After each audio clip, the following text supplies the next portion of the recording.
आज की कहानी बड़ी ही ज्ञानवर्धक है। इस कहानी में ऐसा है कि भले ही भूखे मर जाना, लेकिन इन 4 लोगों से कभी मदद मत मांगना। ये कहानी आपको आपके जीवन में ढेर सारी प्रेरणाएं देंगी। अगर आप इन बातों पर हमेशा से गौर करेंगे और इन बातों को अपने जीवन में मानेंगे तो कभी भी धोखा नहीं खाएंगे। आपको दुख देने वाले के साथ, आपको पीड़ा पहुंचाने वाले के साथ चतुरता से कैसा व्यवहार करना चाहिए, ये हम आपको बताएंगे। हमारे जीवन का पहिया चलता रहता है। हमारा ऐसा समय आता है जब हमें दूसरे की आवश्यकता पड़ ही जाती है, लेकिन हमें किन 4 लोगों से मदद नहीं मांगनी चाहिए, ये आज की इस वीडियो में आपको बताएंगे। कुछ ऐसे दुष्ट प्रवृत्ति के लोग होते हैं जिनसे अगर हम मदद मांगते हैं तो वो मदद करना तो दूर, हमारा ही अहित कर देते हैं। इसलिए ऐसे 4 लोगों से कभी मदद नहीं मांगनी चाहिए। आइए जानते हैं कि कौन है वो 4 लोग। इस बात को हम एक कहानी से बताएंगे। तो चलिए अपनी कहानी को शुरू करते हैं। एक जंगल में कौवा कौवी का एक जोड़ा रहता था। वो जंगल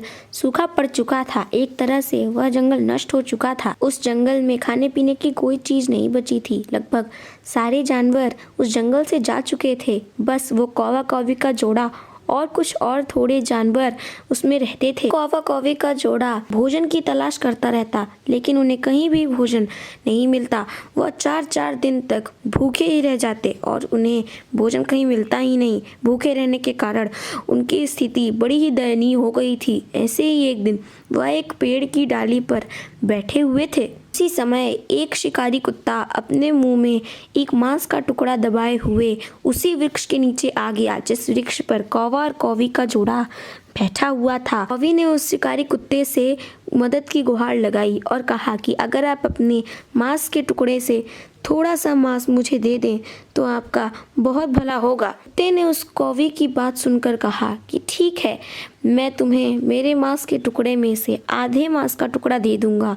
तुम दोनों नीचे आ जाओ, हम तीनों मिल बांट कर ही खाएंगे। कुत्ते ने उसने बहुत ही प्यारी सी भाषा में कहा। दोस्तों कहते हैं कि बेईमान की 2 निशानी होती है, एक नीची गर्दन और दूसरा मीठी वाणी। ये दुष्ट लोगों की निशानी होती है। उनकी वाणी हमेशा मीठी होती है ताकि सामने वाले को जरा सा भी एहसास ना हो कि यह मेरा कुछ अहित कर सकता है। इसलिए वे अपनी वाणी में मिठास रखते हैं और गर्दन को नीचे रखते हैं। और इसी तरीके से कुत्ते ने उसकी बात कर रहा था, बड़े प्रेम से कौवा और कौवी को नीचे भोजन के लिए बुला रहा था। कह रहा था कि नीचे आ जाओ, हम तीनों मिल बांट कर इस मांस को खाएंगे। भूख से परेशान कौवी ने पेड़ से उड़ना शुरू किया, लेकिन कौवे ने तुरंत उसे रोक लिया और पूछा, कहाँ जा रही हो?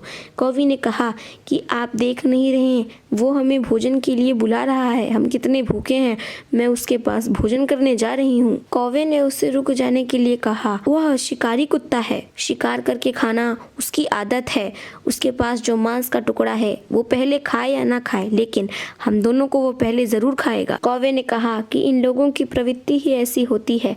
वह पहले सामने वाले को लोभ देते हैं और फिर उसे अपने जाल में फंसा लेते हैं और उसके बाद उसी को खा जाते हैं कि हम भूखे मर जाएंगे, लेकिन इसके पास नहीं जाएंगे। ये उस मांस के टुकड़े को बाद में खाएगा, पहले हमें चबा जाएगा। कौवे ने कौवी को रोक लिया। कौवा कौवी को कहानी सुनाने लगा।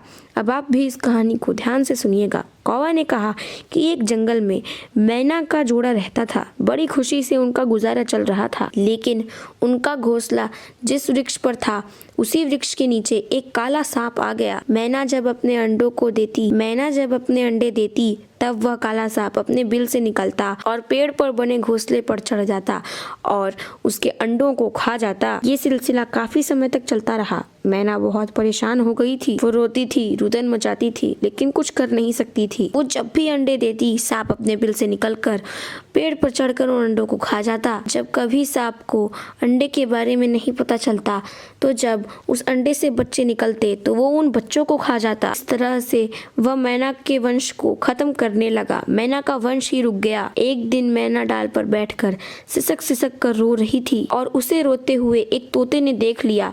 तोता तुरंत उस मैना के पास आया और देखा कि मैना बड़ी ही दुखी लग रही है। पास आकर वो मैना से पूछा कि क्या बात है। तब मैना ने उस तोते को वो सारी कहानी सुनाई। कहानी को सुनकर तोते ने उस बात को सुनकर कहा कि यदि तुम्हारे अंदर इतना बल नहीं है कि तुम उस सांप को रोक सको तो तुम युक्ति से काम लो। यदि कभी कोई बीमारी हो जाए तो उसका इलाज करना बहुत जरूरी होता है। यदि उस बीमारी का अंत नहीं किया जाए तो धीरे धीरे वो बीमारी बड़ा रूप लेती है, खतरनाक साबित हो जाती है। तोते ने कहा कि आज तो ये तुम्हारे अंडे खा रहा है, कल को ये अन्य जीव जंतुओं के अंडे खाने का प्रयास करेगा। तोते ने कहा कि यदि इस सांप को यहाँ से कहीं दूर भेज दिया जाए तो।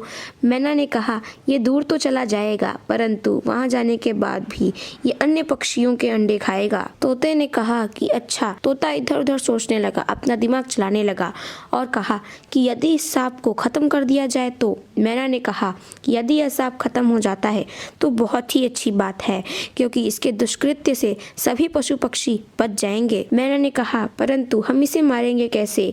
तोते ने कहा तुम फटाफट चलो, हमें एक झील पर जाना है, हम उस झील से कुछ मछलियां लेकर आएंगे। तोते ने कहा कि हम नहीं खाते हैं, फिर भी इस सांप को नष्ट करने के लिए हमें मछलियों की जरूरत पड़ेगी। मुझे कुछ तरकीब सूझी है जिससे हम उस काले सर्प को ठिकाने लगा सकते हैं। फिर तोता और मैना एक झील पर चले गए और वहां से ढेर सारी मछलियों को पकड़ कर ले आए। तोता जानता था कि जहाँ पर उस काले सांप का बिल है उससे कुछ ही दूरी पर एक नेवले का भी बिल है। सांप और नेवले की दुश्मनी होती है, नेवला सांप पर भारी पड़ता है। अब तोते और मैना ने नेवले के बिल पर एक मछली रख दी, उसके आगे दूसरी मछली रख दी, उसके आगे तीसरी मछली, उसके आगे चौथी मछली। ऐसे ही मछली रख रख कर वह उस मछली को सांप के बिल तक ले आए। जब नेवला अपने बिल से निकला तो उसे मछलियां नजर आई। नेवला उस मछली को खा गया। जब वह थोड़ा आगे और चला तो उसे फिर एक मछली मिली, फिर वह उस मछली को भी खा गया। फिर उसे एक मछली मिली, वह उस मछली को भी खा गया। इसी तरीके से क्रमशः ऐसे ही नेवला उन मछलियों को खाते खाते सांप के बिल तक पहुंच गया और उसने देखा कि सांप के बिल के मुंह पर एक मछली रखी हुई है और जैसे ही वो उसे खाने गया फिर वह उस मछली को भी खा गया और सोचा कि जब इसके मुंह पर मछली है तो इसके अंदर भी जरूर न जरूर कुछ खाने को होगा। सांप के बिल में अंदर जाकर उसने देखा कि वहां अंदर एक काला सा सांप बैठा हुआ है। सांप और नेवले की दुश्मनी तो आप जानते ही हैं। सांप को देखते ही नेवला चिढ़ गया और लड़ाई चालू हो गई। नेवले ने जोरदार हमला करके सांप को मार डाला। तोता और मैना ऊपर से ही उस पर नजर रख रहे थे और नेवला जैसे ही सांप को खत्म कर कर बाहर आया, तोता और मैना ने देखा कि नेवले का मुख बिल्कुल लाल लाल हो गया है, खून से सना हुआ है।